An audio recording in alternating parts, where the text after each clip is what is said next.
Hey, this is Mr. Weisfeld. We're talking about quiz number 22. It's on page 458 in our textbook. It's problem number 56. A person stands at one side of a playing field on a cold winter night and emits a brief yell. Ah! The short acoustical wave train returns 1 second later as an echo, having bounced off the distant dormitory. So here's our person. Ah! Let's say they're a distance d away from the wall. The sound, let's just pick a different color here.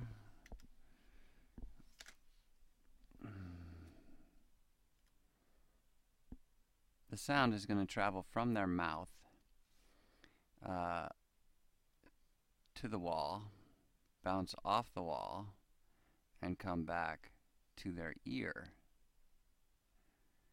The question is, how far away is the building? So if I say the building is d away, then in 1 second, so the sound has to go 2d in a certain amount of time, but distance divided by time is just velocity. I put this table here, kind of a hint. The velocity in air of sound on a cold day, right? This is a winter day, 331 meters per second. So this is velocity here. Remember, that's just the definition of velocity, distance divided by time. So 2 times d divided by t, 1 second, equals 331.45 meters per second.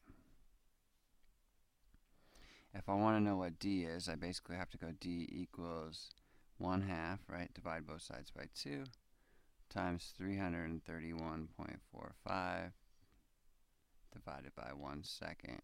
So this is meters per second.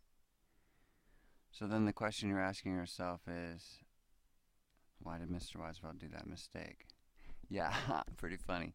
Anyway, you multiply both sides by 1 second. You know how I caught that? Let me just tell you. I was checking my units and I wasn't getting meters. I was getting like meters per second squared, and that's wrong. So if you've got 331.5 meters per second times 1 second, you get meters out of the mix, and then you get d.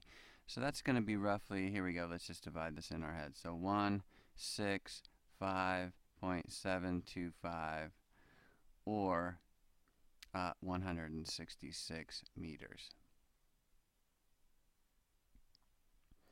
So that's the answer. And if you wanted to do some extra credit, let me give you some hints for extra credit. Velocity of a wave equals frequency times wavelength. So if you want to figure out the wavelength of the sound wave, you can use this equation. And then let's go down a little bit. If you want to know how many peaks are in the sound wave between this person and the building, so let's review. The person standing here yelling at a building or whistling at a building. And we know that there are like low pressure and then high pressure parts of a sound wave. The low pressure I'm signifying by dots and the high pressure by lines.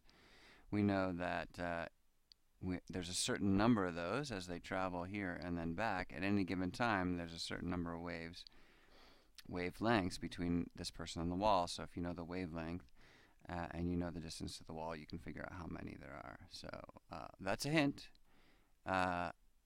Give it a try, and thanks for listening.